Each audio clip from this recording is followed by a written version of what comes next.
grandes impérios de civilizações. História visual do mundo.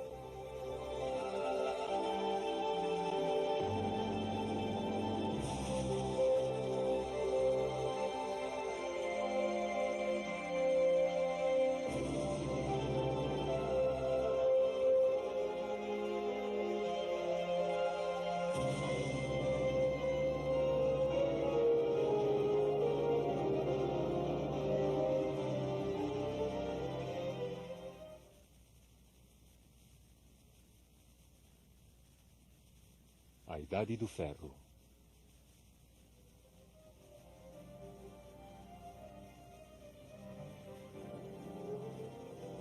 A Idade do Ferro evoca imagens de um relato absolutamente épico. O ferro foi uma fonte incessante de riqueza e de indústria, desde que a arte de sua fundição e suas técnicas de fabricação foram desenvolvidas pela primeira vez no leste da Ásia Menor, há aproximadamente 3.500 anos. Foi uma descoberta magnífica.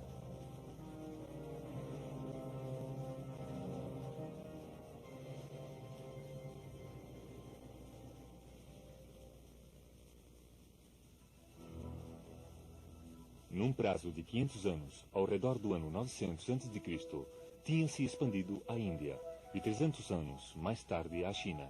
Ao redor desta época chegou aos povos celtas da Europa Central e do Norte, e ao cabo de outros 500 anos também era utilizado na África, ao sul do Saara.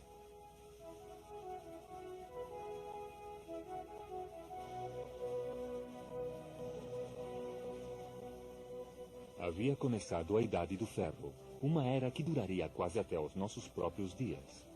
O que tinha começado como uma inovação que permitia às tribos antigas armar-se com instrumentos de ferro e que permitiria aos agricultores fabricar utensílios mais eficazes para lavrar a terra, conduziu, muitos séculos depois, a uma situação na que o ferro e o carvão se converteriam na espinha dorsal da indústria, até que seu lugar fosse ocupado pelo aço, pela eletricidade e pelo petróleo.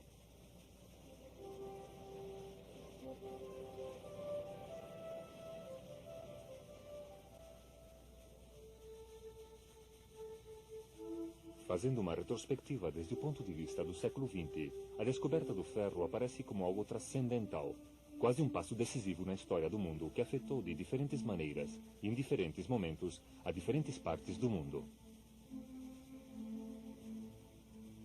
As antigas civilizações dos vales dos grandes rios, como o Tigre e Eufrates, o Nilo, o Indo e o Rio Amarelo na China, não conheciam a arte de fundir o ferro. Utilizavam cobre e estanho para armas e adornos de bronze. Muitos maravilhosos exemplos desta arte sobreviveram. Este é o motivo pelo qual, em ocasiões, estas civilizações são denominadas impérios da Idade do Bronze.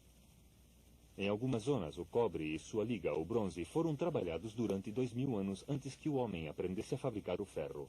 Embora os minerais de ferro sejam extraordinariamente comuns, muito mais que os do cobre e do estanho, a tecnologia para sua produção resulta muito mais difícil que a fundição do cobre. Só certos tipos de minerais produziriam ferro com a tecnologia disponível na época em que aqueles povos prosperaram.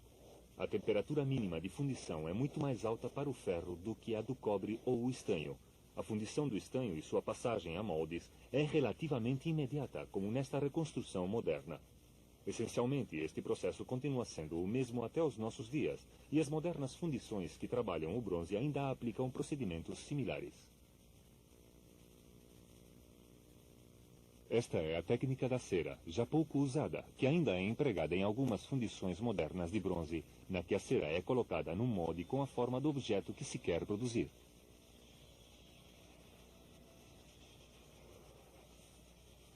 O metal derretido é vertido à continuação no molde para substituir a cera e tomar assim a forma do objeto a ser fabricado.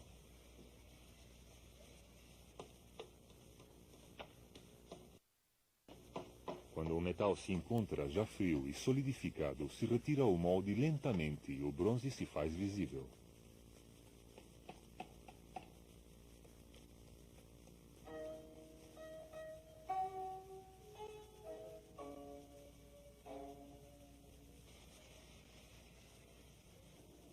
O ferro não pode ser colocado em moldes como o cobre ou o bronze. Deve continuar a ser trabalhado pelo ferreiro e, segundo as condições do forno, sua qualidade pode variar consideravelmente, variando de um ferro maleável, inadequado para as armas, até uma forma de aço difícil de trabalhar.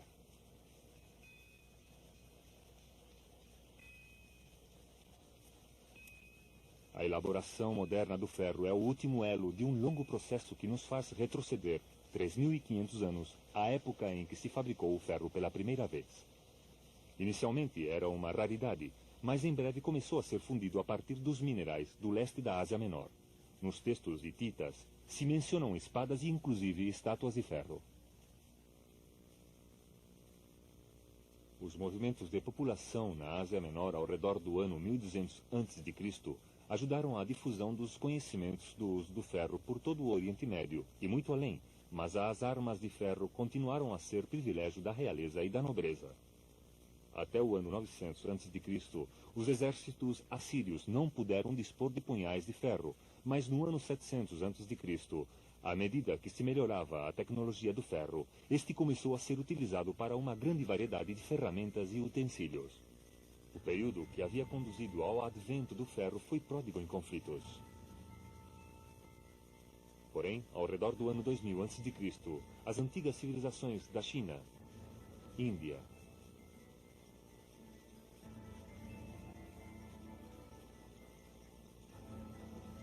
Mesopotâmia e Egito, como pequenas ilhas num mar de barbárie, eram atacadas por todos os lados. Desde os seus primórdios, a riqueza e o luxo de suas cidades, especialmente na Mesopotâmia, foram uma tentação irresistível para os membros das tribos vizinhas, ansiosos por saquear seus tesouros. Uma das características destes salteadores era sua mobilidade.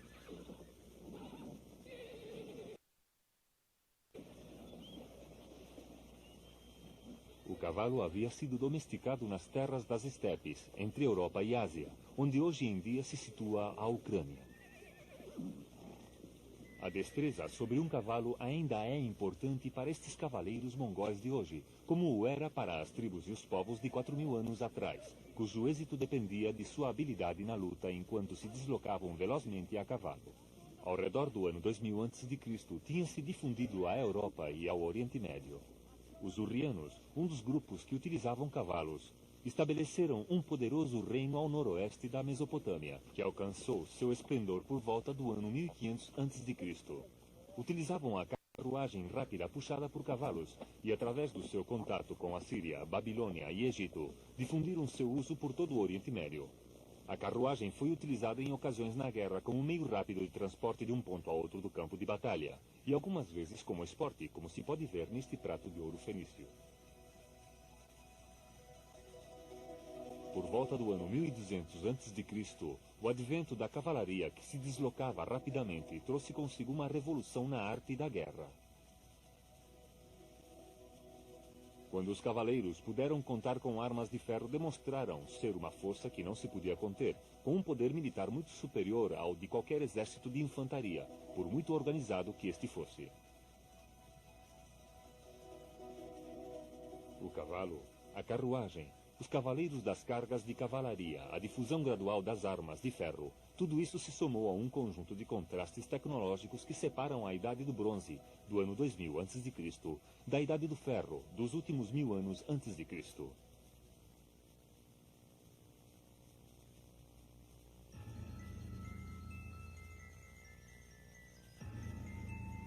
No oeste, a civilização minoica de Creta foi destruída por volta do ano 1450 a.C. por invasores de terra firme, os micênios. Estes, à sua vez, foram destruídos uns 200 anos mais tarde por uma onda de invasores bárbaros do norte provistos de armas de ferro, os dórios, provavelmente.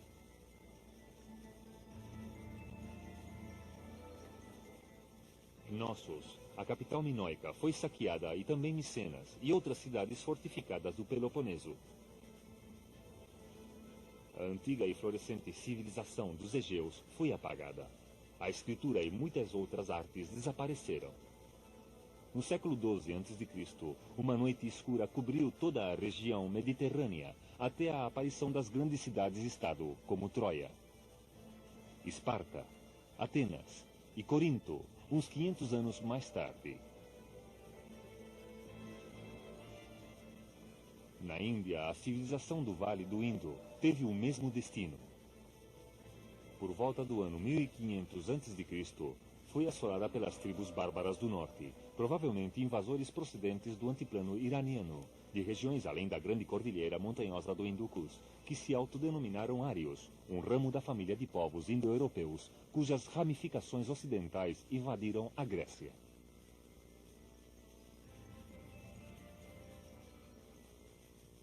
A civilização do Indo desapareceu e em seu lugar se foi formando gradualmente uma sociedade primitiva no Vale do Ganges.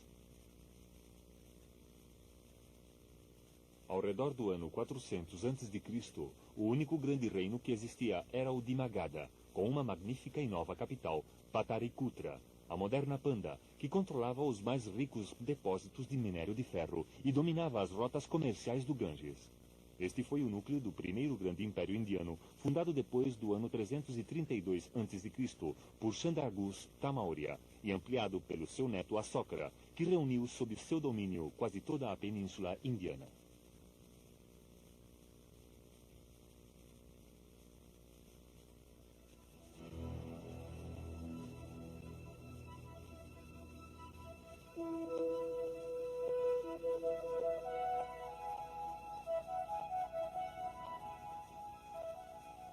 Inclusive, o Egito, protegido pelo deserto, não escapou ao impacto da cavalaria inimiga. Invasores da Ásia, conhecidos como Hyksos, se apoderaram do delta e do vale baixo do Nilo, governando estas regiões por mais de um século, até que foram expulsos no ano 1570 a.C. Porém, foi a Mesopotâmia a que experimentou os ataques mais persistentes. Dois grupos diferentes de bárbaros concentraram seus ataques nos centros civilizados.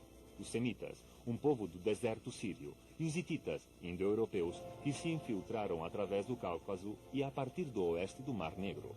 O resultado foi uma constante aparição e destruição de impérios à medida que uma tribo de bárbaros deslocava populações ou conquistava as terras de seus rivais. Os hurrianos das terras altas da Armênia, os casitas das montanhas Tardas, os hititas da Ásia Menor, os caldeus do deserto da Arábia, os arameus, mitanos, medas e persas.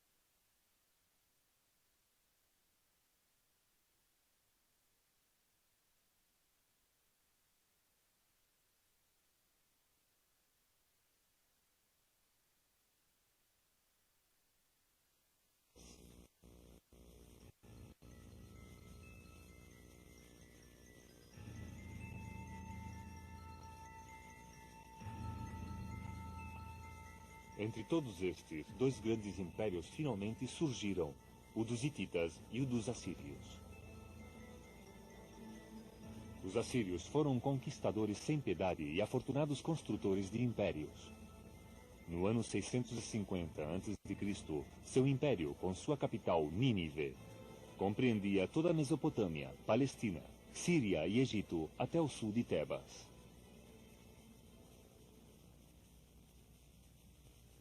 Dispunham de armas de ferro, de um exército disciplinado e de uma eficiente burocracia. Mas as hordas medas e escitas acabaram com o Império Assírio, e no ano 612 a.C., uma coalizão de inimigos destruiu Nínive e pôs fim para sempre ao papel da Assíria na história.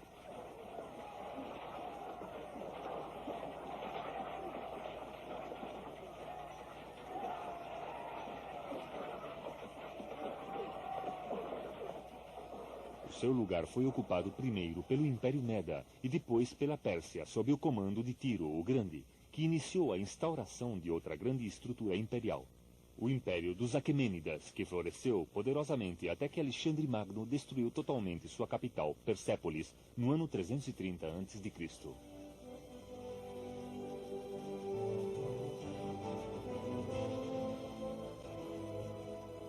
A chegada do ferro tinha sido testemunha de uma longa e turbulenta era. Mas este período também ocupou um lugar positivo na história humana.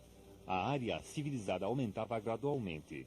Entre os anos 2000 e 1000 a.C., uma série de comunidades surgiram ao longo das ribeiras dos rios e das planícies costeiras do sudeste da Ásia, de Bengala ao sul da China. Embora o legado cultural das civilizações da Idade do Bronze, de Creta e do Vale do Indo tenha desaparecido, na Mesopotâmia e no Egito a civilização sobreviveu com ligeiros retrocessos locais e passageiros. Os bárbaros que se tinham apoderado destas regiões queriam desfrutar do que haviam conquistado, não destruí-lo. Os assírios se consideravam herdeiros e guardiões da civilização suméria e babilônica. Muitas das inscrições reais assírias não foram escritas em idioma assírio, mas em babilônico normalizado. Recompilaram e conservaram a literatura do passado mesopotâmico, copiaram sua arte. Adoraram antigos deuses como Ninhursag, a deusa da fertilidade. Deste modo, a Ásia Ocidental continuou a ser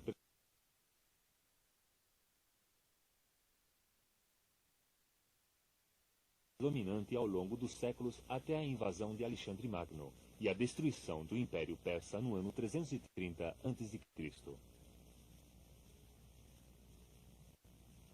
Além disso, a descoberta do ferro e a rápida difusão do seu uso deu vazão a novas e grandes possibilidades de progresso, porque não só proporcionou armas para os invasores, mas também ferramentas muito mais eficazes para os agricultores que cultivavam a terra.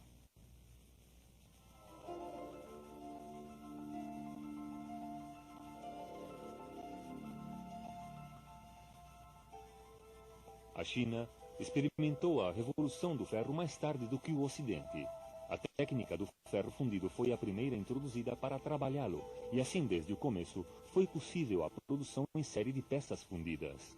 A fundição do ferro se converteu num grande negócio dirigido pelo Estado e pelos industriais a partir do ano 300 a.C. Uma das primeiras civilizações da Idade do Bronze, os Suguns, estava confinada a férteis terras ao longo do curso médio do rio Huanghe, o Rio Amarelo. Com a introdução do ferro por volta do ano 600 a.C., tudo isto mudou.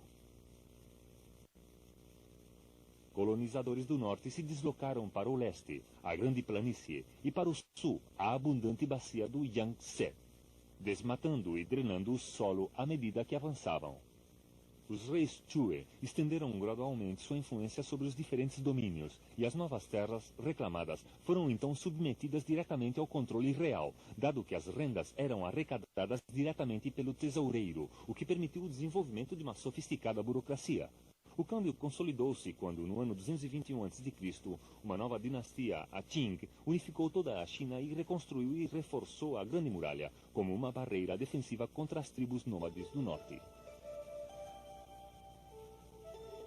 A Grande Muralha Chinesa tem hoje um comprimento de uns 2.500 quilômetros, com uma altura média de mais de 9 metros.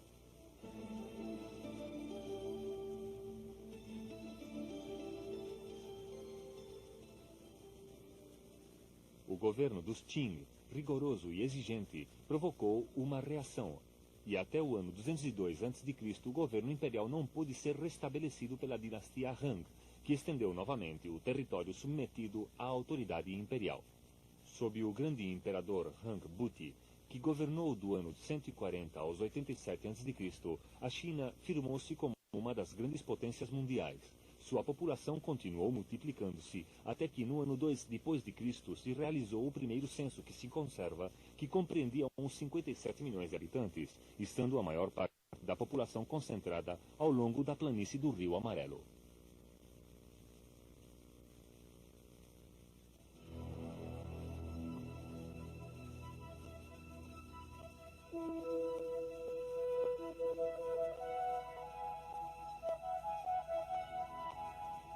O período seguinte ao advento do ferro foi testemunha de grandes avanços no governo, embora muitos dos novos impérios surgidos após o longo período de turbulências estivessem em mãos de autoridades militares.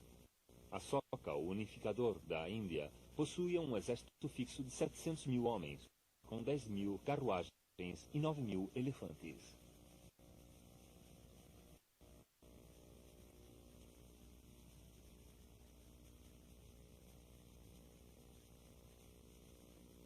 O rei da Pérsia possuía um regimento de choque de infantaria pesada, a ponta de lança do seu exército. 10.000 homens conhecidos como os imortais, como se pode ver nestes azulejos de Persépolis. Ciro, o fundador do Império Persa, e posteriormente Dario, combateram em repetidas campanhas as incursões da hábil cavalaria escita, procedentes das estepes do norte do Mar Negro.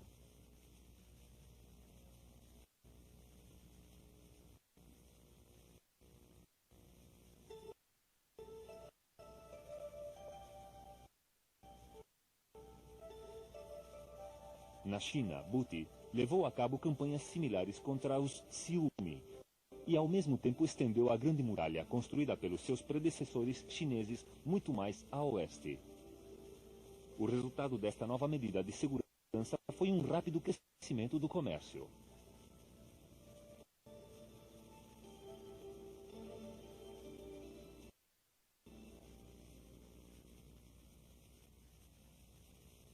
No reino persa da Ásia Central, Dario construiu uma grande estrada real que se estendia mais de 2.500 quilômetros desde Susha, ao norte do Golfo Pérsico, até Sardis, na Ásia Menor, não longe das costas do Mar Egeu.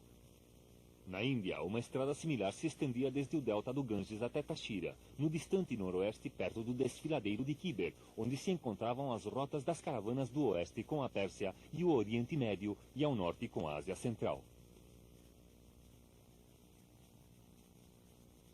Na China, a capital dos Shang, Chang'an, uma cidade de 250.000 habitantes, se achava no centro de uma rede de estradas. Todas estas obras denotavam um governo eficiente, uma das características dos novos impérios.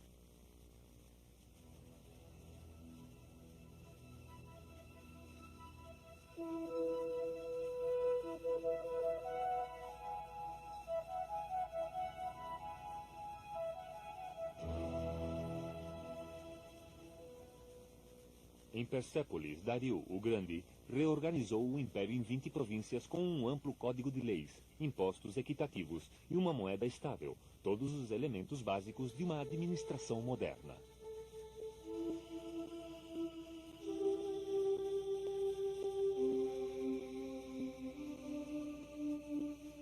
Examinando o período em sua totalidade, o avanço decisivo é o nascimento das grandes civilizações regionais.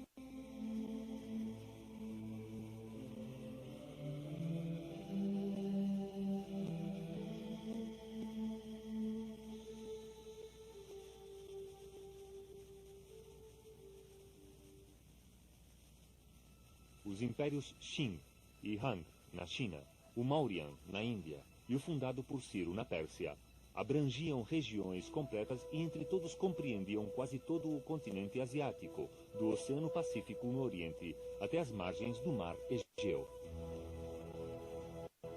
Com esta expansão haviam aparecido novas formas de governo e novas formas de administrar os vastos territórios imperiais. Só o Ocidente encontrava-se atrasado, ainda nas margens mais afastadas do mundo civilizado. Mas quase no mesmo momento em que o primeiro imperador da dinastia Qing, Qin Huangdi, unificava a China no ano 221 a.C., uma nova potência surgia no Ocidente. No ano 241 a.C., Roma, influenciada pelas mais antigas conquistas da civilização grega, se embarcava no caminho da expansão imperial e que no transcurso de 2 séculos converter-se-ia em dona de um vasto império mediterrâneo que a igualaria ao grande império Han no Oriente.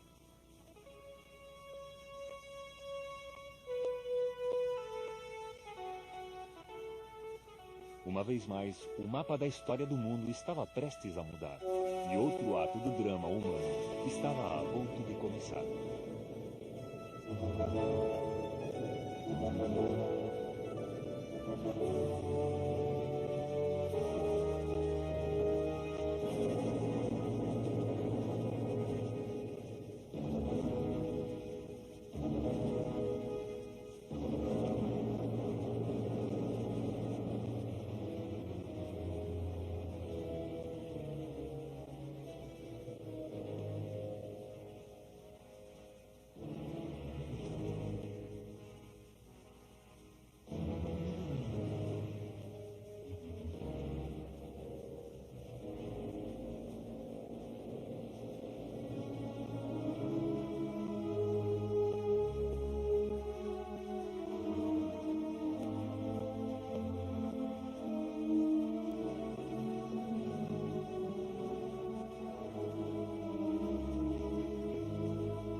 grandes impérios e civilizações.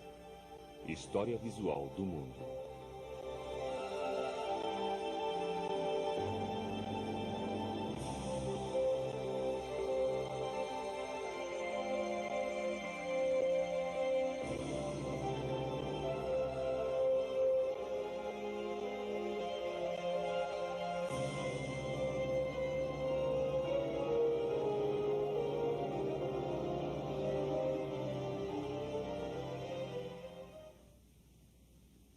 Grécia e Roma.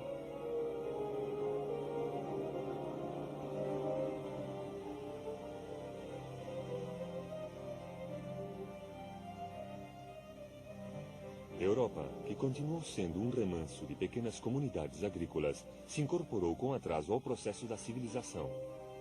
Durante o milênio anterior a Cristo, houve um grande incremento da população no norte da Europa, onde começaram a ser cultivadas grandes extensões de terra pela primeira vez.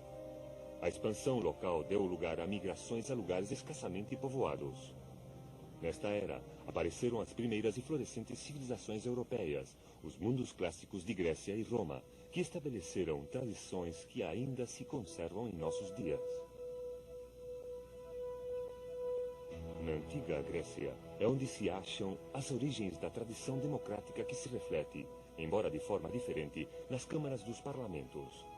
A mesma palavra democracia significava poder do povo. Este ideal encontrou sua expressão na cidade-estado de Atenas. Hoje é adotada não só por muitos governos, mas também por organismos internacionais, como as Nações Unidas, que reconhecem a igualdade soberana de seus membros. Por outra parte, devemos observar os romanos para encontrar as origens do pensamento legal. Quase todas as nações da Europa continental possuem códigos legais de estrutura romana. Na Grécia surgiu o espírito da investigação científica e a procura do significado e da beleza das coisas. Seus matemáticos, seus filósofos, como Sócrates, estabeleceram princípios que ainda se ensinam nos colégios.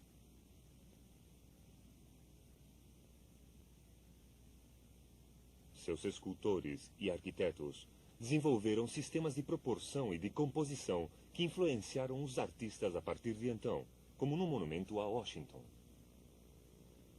Em Roma, surgiu a aplicação prática de muitas destas ideias na arte de governar, na engenharia e na construção, como no Pont de Gardenius, onde se combinam a graça, a proporção e a funcionalidade.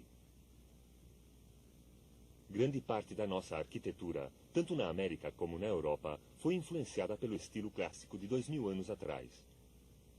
Mas quando e onde tomaram forma todas estas tradições?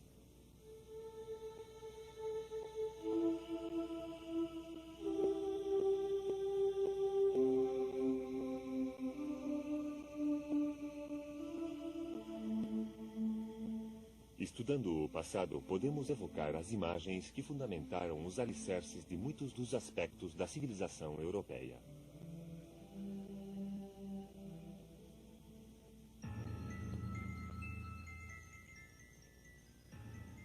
No século XII a.C., o mundo micênico foi invadido e derrubado por hordas de povos de língua grega do norte, que se estabeleceram na zona que hoje conhecemos como a Grécia moderna, e de lá as costas da Ásia Menor, abrangendo com o passar do tempo todo o mar Egeu. Estes povos adoravam o deus Zeus, tal como fizeram os micênicos, e também outras muitas divindades, entre as quais se encontrava Afrodite, deusa do amor.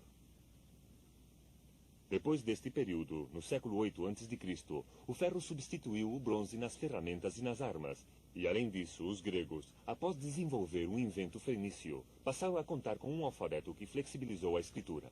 Utilizada inicialmente só em certos afazeres, como os inventários, estenderiam seu uso à literatura, sendo um grande exemplo a poesia épica de Homero. Também foi a era na que se realizaram estas grandes copas decoradas com motivos geométricos.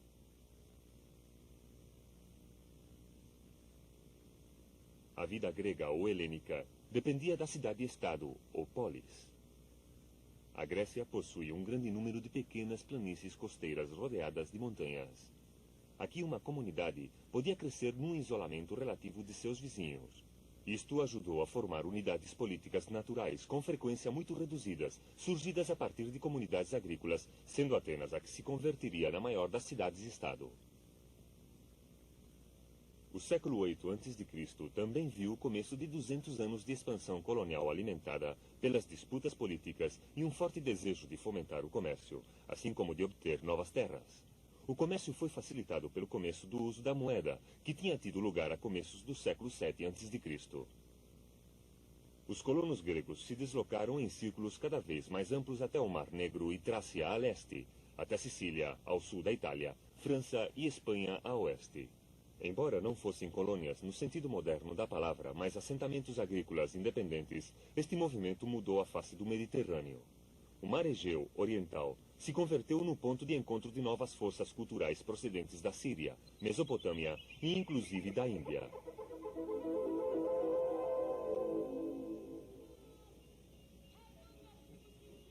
Nos séculos IV e V a.C., teve lugar um florescimento cultural sem antecedentes, especialmente em Atenas, em cuja pequena comunidade surgiram dramaturgos como Estiros, Sócrates, Eurípides, Aristóteles. Se crê que Eurípides tinha escrito umas 92 peças de teatro, muitas das quais lidas e representadas ainda em nossos dias. Também foi a era de historiadores como Tupírides e Heródoto, de Demóstenes e de Péricles, ou de oradores políticos e de gigantes da filosofia como Platão e Aristóteles. Se reconstruíram templos e no ano 444 a.C. se iniciaram as obras do Partenon, que foi completado com 50 impressionantes colunas que sustentavam um friso contínuo de 160 metros de comprimento, dos quais 102 podem ser admirados pelos visitantes do século XX. A Acrópolis, no centro de Atenas, estava adornada com edifícios belíssimos. Além disso, nesta era começou a filosofia científica.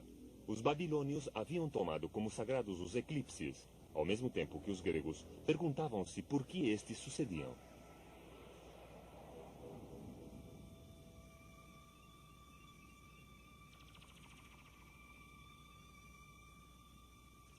Os egípcios haviam utilizado a geometria e os gregos desenvolveram o teorema de Pitágoras. Ao invés de aceitar as coisas por seu valor aparente, os pensadores gregos se dedicaram a explorar a lógica que encerravam. A sofisticação da cultura grega também fica refletida na sua famosa cerâmica de figuras negras e vermelhas, que encontrou um mercado imediato em toda a zona comercial grega e foi achada em lugares tão distantes como a Índia, a Rússia Central e o sudoeste da Alemanha.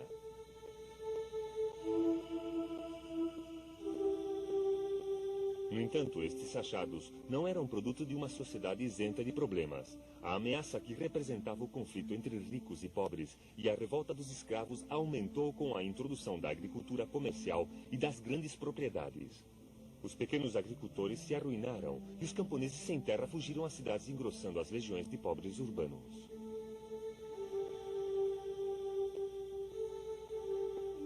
Em Esparta, o temor de uma rebelião de escravos oprimidos teve um grande peso, convertendo a cidade virtualmente num campo militar. Esparta fomentava as virtudes de uma vida rigorosa, de austeridade e disciplina em prejuízo da arte e da cultura. Atenas decidiu aceitar a associação com o povo, convertendo-se assim numa democracia, a primeira democracia da história. Se tratava de uma democracia limitada, já que por baixo dos cidadãos que gozavam de direitos políticos, havia mulheres, estrangeiros e escravos, os quais, junto com as crianças, representavam 2/3 da população. Todo o poder estava em mãos da Assembleia, e qualquer cidadão podia assistir, falar e votar nesta. Formou-se um conselho executivo de 500 pessoas, distribuídas em comitês de 50 durante a 10ª parte do ano, escolhidas por sorteio ou por acaso, sendo a presidência rotativa. Só eram escolhidos os chefes militares e por apenas um ano cada vez. Virtualmente todos os demais juízes ou ministros eram escolhidos por sorteio. No final do ano deviam submeter-se à aprovação dos tribunais do povo.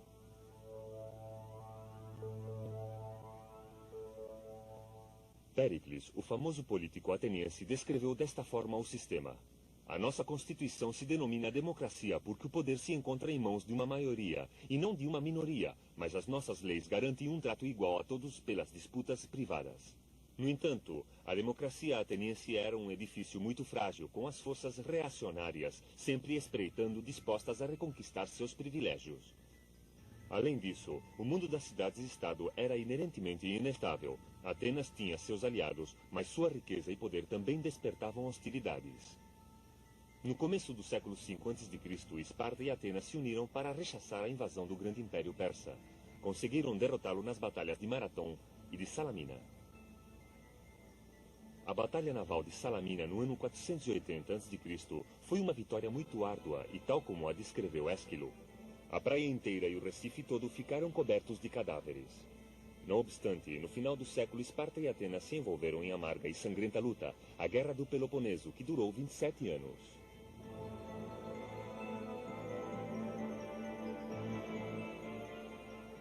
O mundo grego se havia debilitado, deixando a porta aberta a outro agressor, o semibárbaro reino da Macedônia, nos confins do norte da Grécia.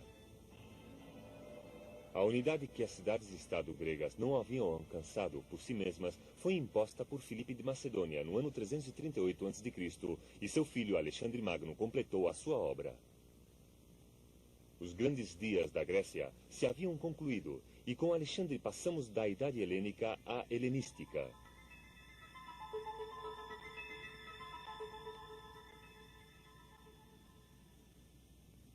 Alexandre era um gênio militar e, sob seu comando, Macedônia se converteria em breve numa potência mundial.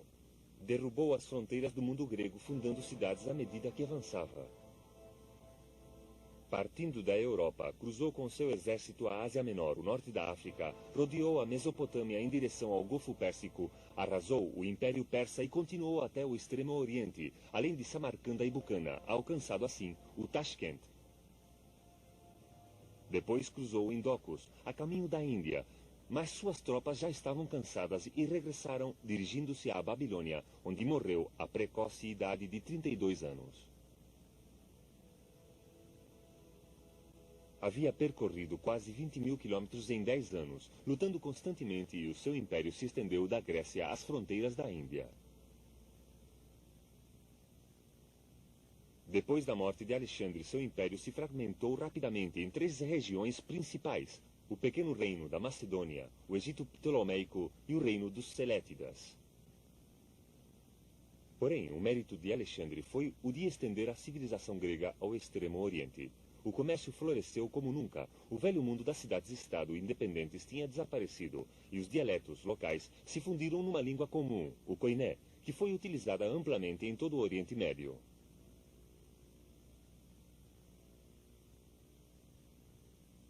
Os deuses gregos se complementaram com as religiões orientais e se desenvolveram as filosofias características da era helenística, como o epicureísmo, o estoicismo e o cinismo. Nasceu uma nova visão do mundo, diferente da exclusividade da Grécia clássica.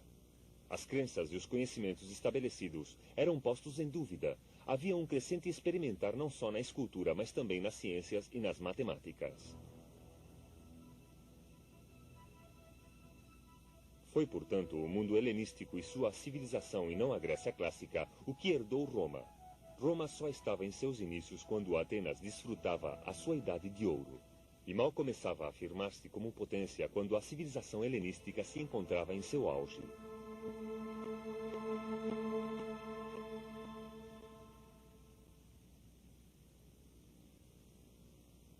Sendo originariamente um conjunto de assentamentos de aldeias de pastores latinos, Roma se desenvolveu até converter-se numa cidade durante o século VI a.C. e paulatinamente unificou a Itália sob seu comando, devendo seu predomínio sobretudo ao seu grande poderio militar, disciplinado e combinado com a habilidade e a diplomacia na formação de alianças, e a fazer amplas concessões contra seus próprios interesses.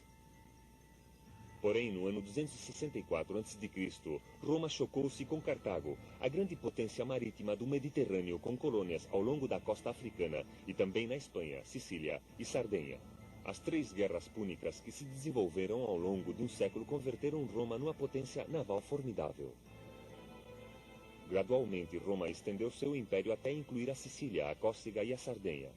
Não obstante, no ano 218 a.C., Aníbal, general cartaginês ao mando de um exército de 40.000 homens e um grande número de elefantes, cruzou os Pirineus da Espanha até o sul das Gálias.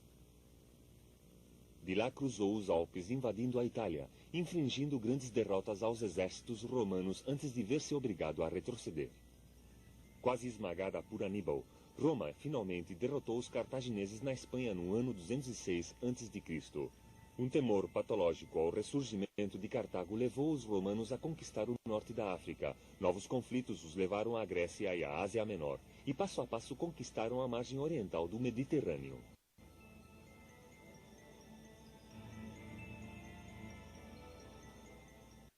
No ano 58 a.C., Júlio César, poderoso e ambicioso aristocrata, comandou um ataque contra as Gálias e com o tempo as fronteiras de Roma se estenderam através da França até o Reno e posteriormente a Grã-Bretanha, a Romênia e a Síria. No ano 180 d.C., o Império Romano se estendia desde os confins da Escócia, no ocidente, até a Síria, no oriente. Houve muitas revoltas, apesar de que Roma, quando lhe interessava, concedia à sua cidadania certa liberalidade. Os povos conquistados eram governados e defendidos com firmeza de comum acordo. No entanto, quando este acordo fracassava, o castigo era rigoroso e exemplar. O Império Romano dotou uma vasta área de uma única moeda e baixas taxas alfandegárias para o comércio, facilitado por uma complexa rede de estradas e de portos protegidos. As mercadorias provinham de todos os cantos do império para satisfazer as exigências da rica e ampla população romana. Os animais para o circo procediam de todos os lugares, da Europa ursos e javalis selvagens. Do Oriente Médio, tigres e leões. Da África, camelos e leopardos. Eram importadas grandes quantidades de trigo do Egito, têxteis e especiarias da Síria, azeite da Espanha, mármore da Ásia Menor e do norte da África, estanho e escravos da Grã-Bretanha. Também havia um amplo comércio entre as diferentes comarcas que faziam parte do Império. O comércio não terminava em suas fronteiras. Se comerciou com a China dos Shan e se estabeleceu a famosa Rota da Seda, que passava por Espanha, Samarcanda, Casgar e chegava até Lan e Shou e Loyabi.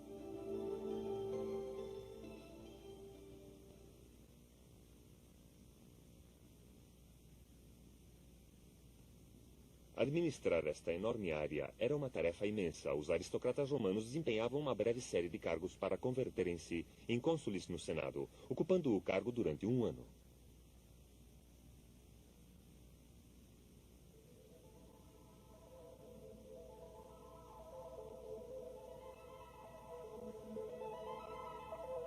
Só um cônsul podia comandar um exército.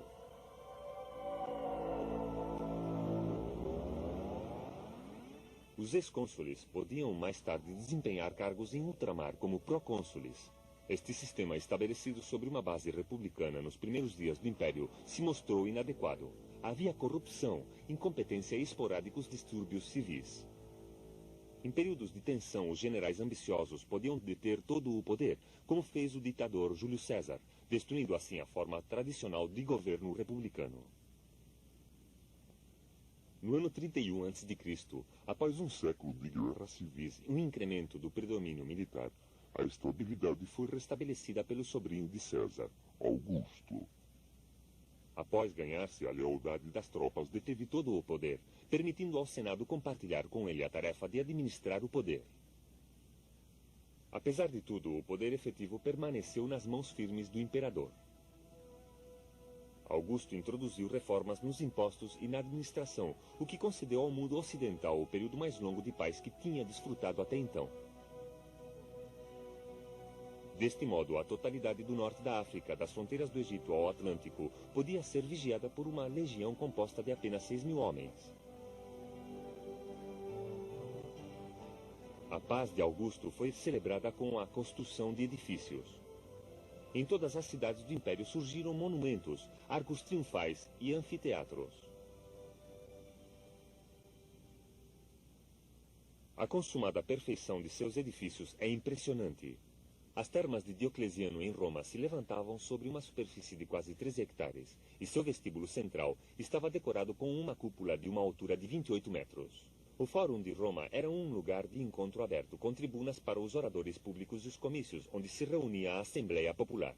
Muito perto dali se encontravam os templos dos primeiros deuses romanos, como Juno, Saturno e Vesta, numerosas lojas e os teatros de Pompeu e Marcelo.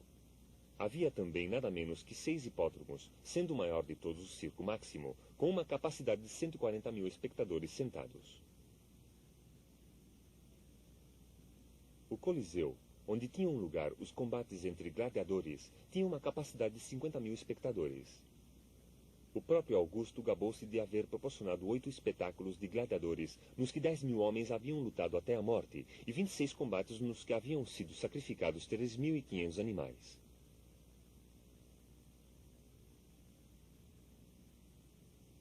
Os romanos também se destacaram na construção de aquedutos, pontes e fortificações fronteiriças, como a muralha de Adriano, que se estende ao longo de quase 120 quilômetros ao norte da Inglaterra, do rio Tâmisa até Sowerfield.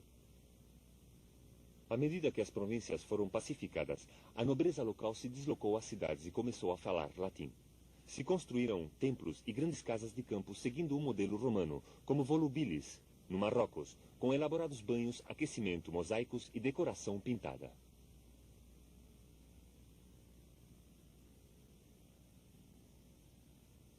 Pompeia e Herculano conservaram toda a sua integridade ao serem recobertas pelas cinzas vulcânicas emitidas pela erupção do Vesúvio no ano 79 d.C.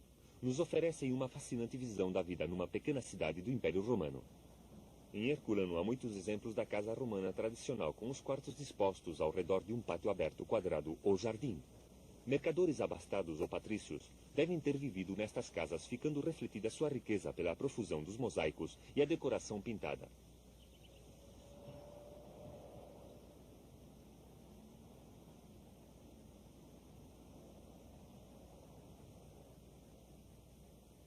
As ruas com esgoto eram ladeadas por lojas, intercaladas com edifícios públicos, banhos e templos.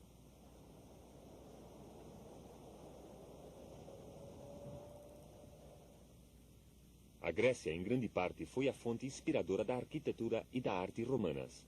Muitas estátuas romanas de mármore são efetivamente cópias dos originais gregos de bronze desaparecidos. Apesar disso, os romanos desenvolveram seu estilo altamente naturalista em retratos.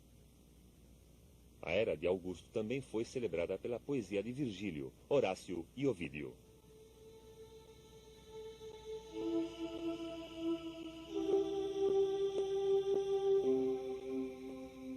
Uma grande parte da civilização romana pereceu com o tempo, e hoje em dia só podemos ter uma visão de conjunto do mundo clássico a partir daqueles fragmentos que sobreviveram.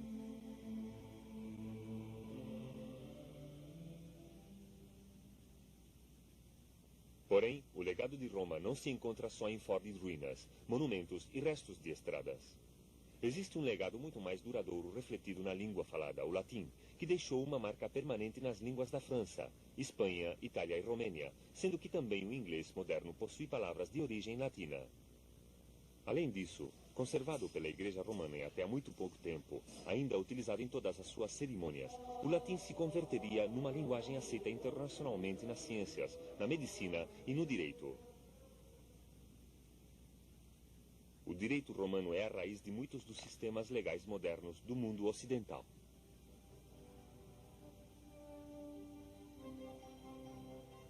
De que modo nos falam as civilizações clássicas através dos séculos? Os gregos foram a ânsia de investigação nas ciências e nas artes, e o espírito ateniense da democracia continua vivo. Os romanos acharam seguidores nos construtores de seus impérios como Carlo Magno e Napoleão, e também nos pensadores liberais das revoluções francesa e americana. Porém, para encontrar as outras grandes influências do mundo antigo, devemos dirigir nosso olhar para além de Grécia e Roma, em direção à Ásia.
impérios e civilizações. História visual do mundo.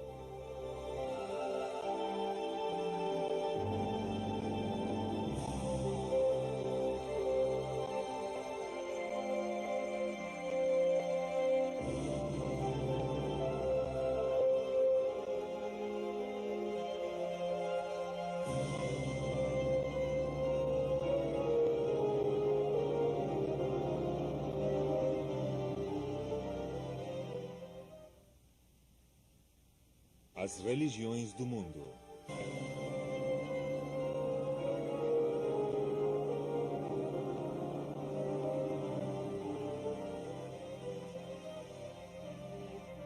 As grandes civilizações que existiram no milênio anterior ao nascimento de Cristo difundiram as grandes religiões mundiais.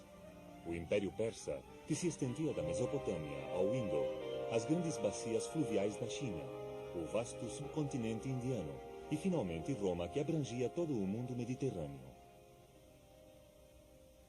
Na sua maior parte, estas religiões se desenvolveriam durante um breve período em comparação com todo o lapso da história humana.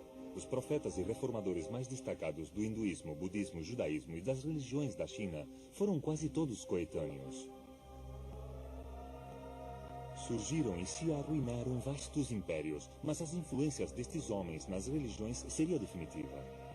Apesar das perseguições, a ação das religiões mundiais sobreviveram moderando a nossa forma de vida, no que se refere à educação, códigos morais e comportamentos, e paradoxalmente ativando em ocasiões as chamas das comoções políticas.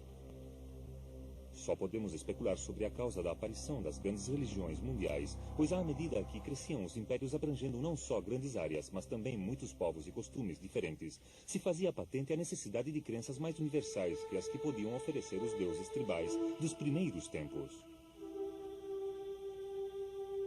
O homem primitivo acreditava que o mundo natural era o dos espíritos.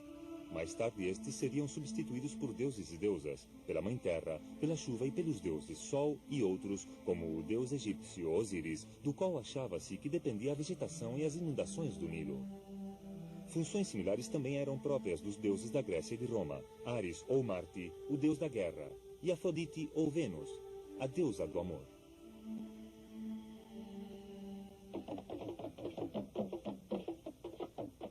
As primeiras religiões se limitavam aos cultos locais em pequenos grupos, adorando os próprios deuses, tal como algumas tribos continuam fazendo hoje em dia. Os Yorubá, da África Ocidental, por exemplo, adoram uma complexa hierarquia de divindades que compreende um Criador Supremo e quase 400 deuses e espíritos.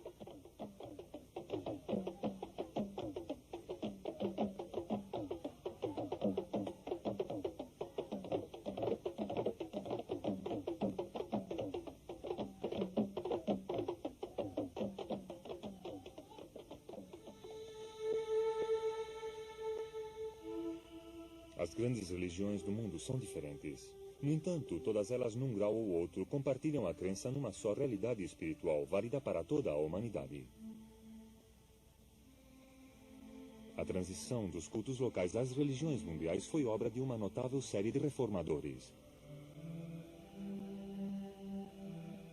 Zoroastro, na Pérsia. Na Índia, Mahavira. E também Gautama. Na China, Confúcio e Lao Tse. E os profetas do Antigo Testamento do povo de Israel.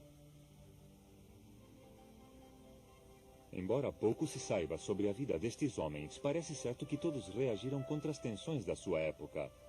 Trabalharam independentemente em regiões muito afastadas entre si. E foi a sua visão o que deu origem às religiões do mundo.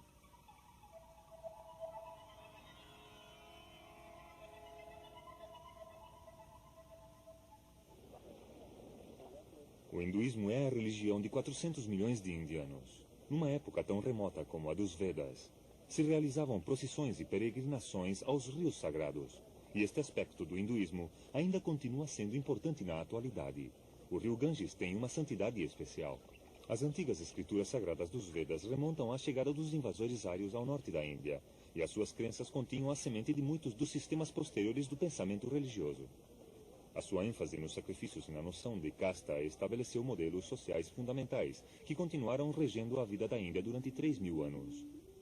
Mahavira e Siddhartha Gautama, os reformadores do hinduísmo, eram ambos nobres de nascimento. Ambos se sentiam alienados pelo sofrimento e pelas calamidades que vinham ao seu redor, e procuraram a pobreza e a vida piedosa, abandonando as suas riquezas e posição social.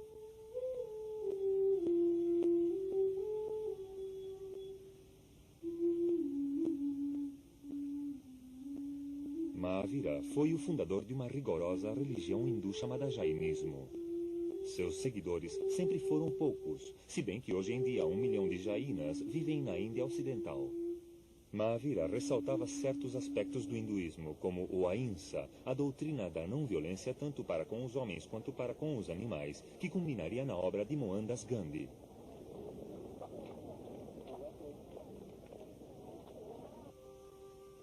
Os hindus adoram uma série de deuses, os mais importantes dos quais são Vishnu e o destruidor e curador Shiva. Vishnu tem muitas encarnações, entre as quais se incluem a do herói Rana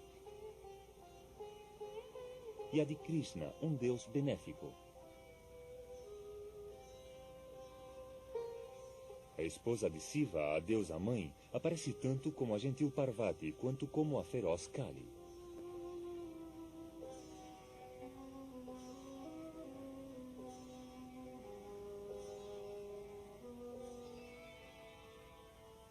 A sociedade hindu é estritamente dividida em classes sociais hereditárias ou castas. Se crê que o sistema de castas deve a sua origem aos Badus, que representam uma divisão quádrupla da sociedade em classes. Estes, por sua vez, devem a sua origem ao corpo do criador Bra e os Brahmanes. Ou classe sacerdotal e culta, a boca de Bra. Os satrijas nobres e soldados nasceram dos seus braços. Os Vaisyas, agricultores e comerciantes das suas coxas, e os Supras, camponeses e operários, dos seus pés. Aqueles que se encontram fora do sistema de castas são conhecidos como intocáveis. Através de uma série de reencarnações, uma alma pode melhorar a sua posição dentro de uma casta mediante ações justas, ou karma. Deste modo, convivem muitos cultos com práticas amplamente diferenciadas, além da adoração de um certo número de deuses. O hinduísmo oferece várias aproximações ao essencial mediante a disciplina física, o conhecimento, a devoção pessoal, boas obras e uma disciplina contemplativa. Sempre e mais do que uma religião, é toda uma forma de vida. A influência de Gautama, nascido no ano 560 a.C., no nordeste da Índia, e conhecido pela posteridade como Buda ou o Iluminado, se estendeu muito mais que a de Mahavira. O budismo emergiu dentro do contexto do hinduísmo para converter-se posteriormente numa das grandes religiões missionárias do mundo. Sua peculiaridade consistia em que não se centrava num Deus, mas na liberação do sofrimento e em alcançar o Nirvana, o estado que se alcançava quando se extinguia a chama do desejo.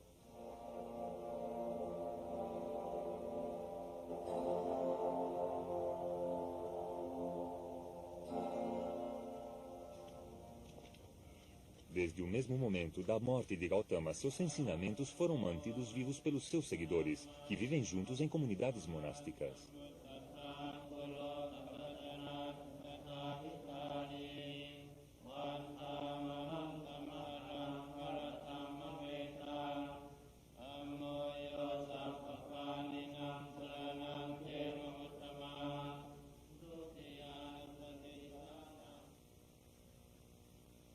Porém, foi a conversão ao redor de 257 a.C. de Asoka, o maior dos imperadores Maurya, levado, como ele mesmo disse, pelo remorso pelas matanças e desgraças que tinha ocasionado, o que converteu o budismo numa força de primeira ordem. Com gravados em rochas e colunas disseminadas por toda a Índia, Asoka difundiu as virtudes budistas da compaixão e da tolerância, e o respeito para com toda forma de vida.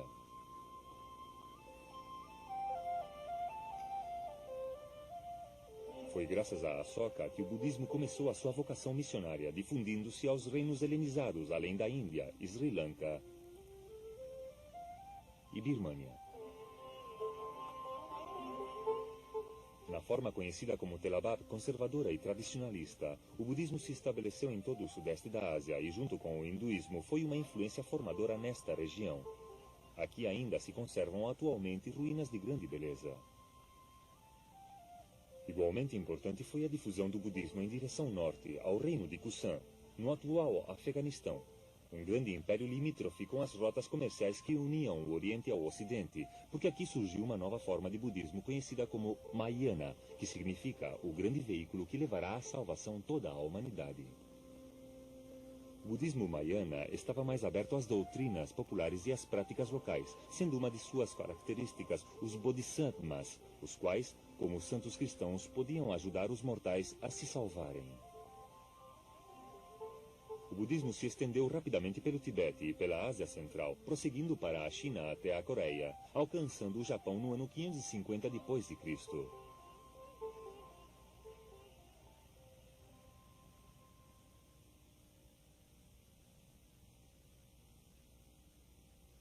No Japão se desenvolveu uma síntese das duas religiões, o budismo e o espírito tradicional Shinto. No núcleo central do shintoísmo está a crença no poder misterioso de Kali, o poder sagrado que pode ser reconhecido em todo momento em cada uma das coisas existentes.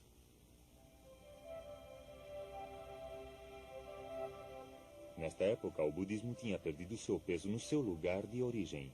Hoje em dia não restam praticamente budistas na Índia, e o que persiste é um hinduísmo rejuvenescido e purificado.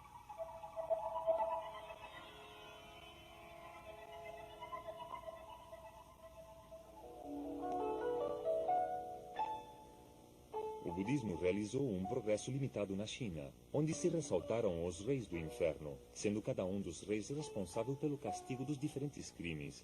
Mas na China já existiam duas religiões muito enraizadas, o confucionismo e o taoísmo. Os primeiros povos da China mantinham o culto aos antepassados e adoravam os espíritos da natureza. Confúcio, ou Confúcio, nasceu no ano 551 a.C. e não duvidava da realidade do mundo espiritual, mas centrava sua preocupação na conduta do homem. O confucionismo era mais uma religião do que um código ético preocupado pela pureza das religiões humanas, baseadas no amor e no respeito ao próximo. Vivendo na época em que o Império Shu começava a se desintegrar, as reações de Confúcio surgiram da desordem e das injustiças do seu tempo. No século II a.C., o confucionismo foi declarado dogma oficial do Império Qin e permaneceu vigente até a queda da dinastia Manchu, mais de 2000 anos depois.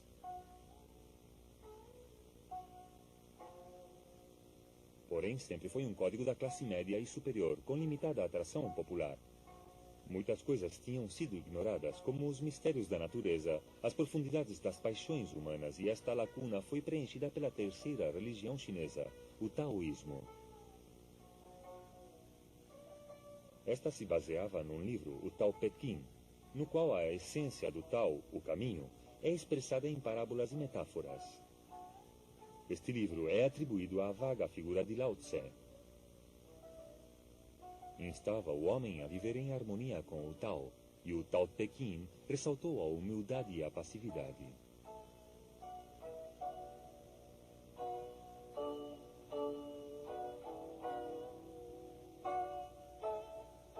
Existem óbvios paralelismos com os ensinamentos do budismo, também com as posteriores ideias do cristianismo, mas, ao contrário de Cristo, Lao Tse não oferecia o consolo de uma vida futura.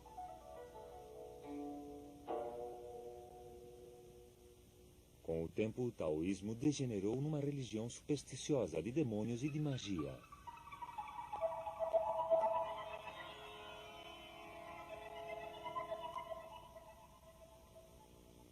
Antes se acreditava que Zoroastro, ou Zaratustra, como também é conhecido, tinha vivido entre 600 e 500 anos antes de Cristo, mas agora se crê que poderia ter vivido 1000 anos antes.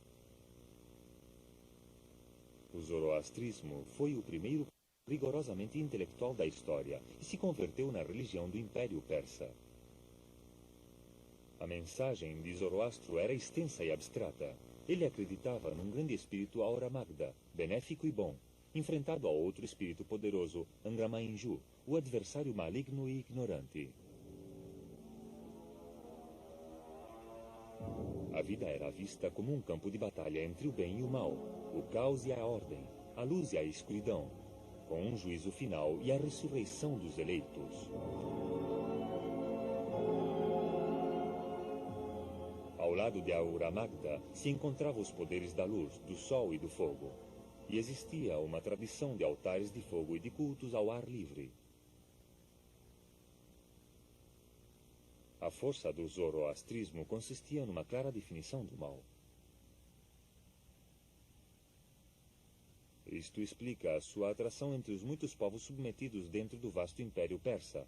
Aqueles que obedecessem aos mandamentos de Ahura Magda alcançariam a imortalidade.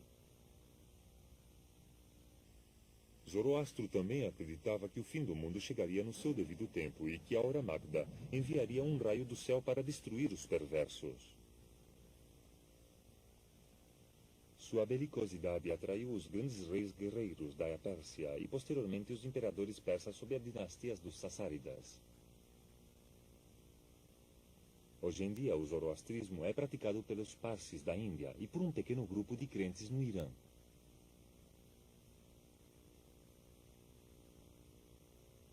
O mitaísmo foi um culto que se desenvolveu a partir do zoroastrismo. Adotou a sua belicosidade e o simbolismo central do sol, mas a cerimônia mitóica mais importante era o sacrifício do touro. Era um culto fechado difundido pelos soldados, comerciantes e funcionários civis de todo o Império Romano. Foram encontrados altares em lugares tão afastados como a Alemanha, África do Norte e Grã-Bretanha, mas o número dos seus seguidores foi relativamente reduzido.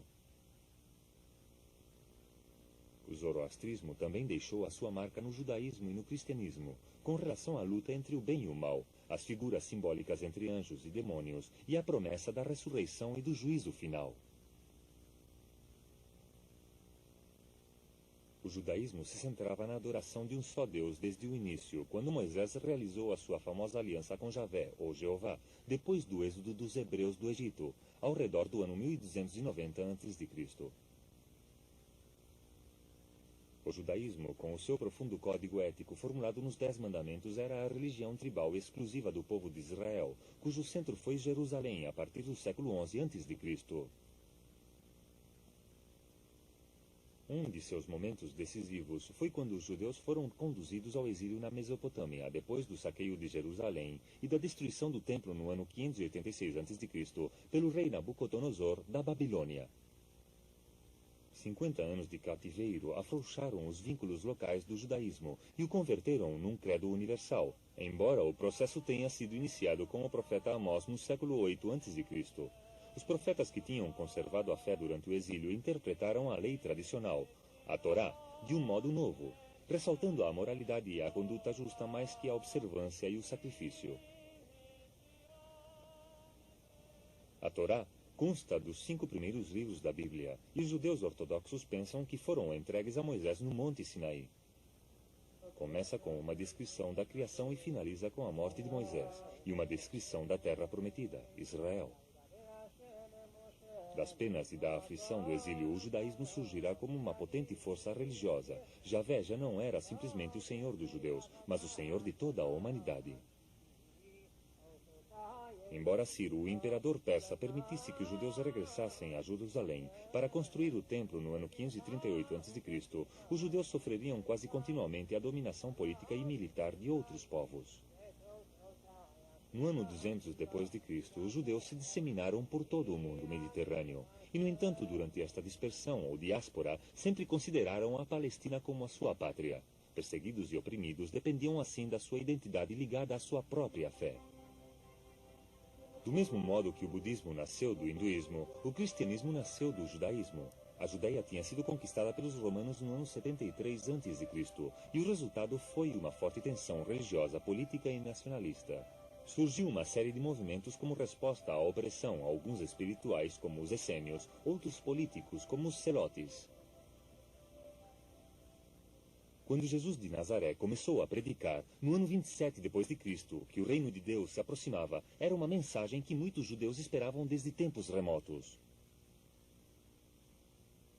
Desde os tempos do exílio, a vinda de um Messias ou libertador, e a seus seguidores pareceu que Jesus era o Messias. Ele proclamou e demonstrou bem com o próprio Espírito.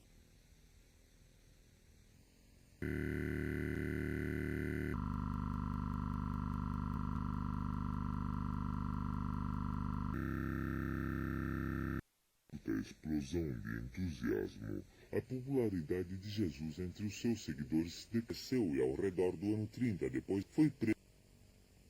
Inclusive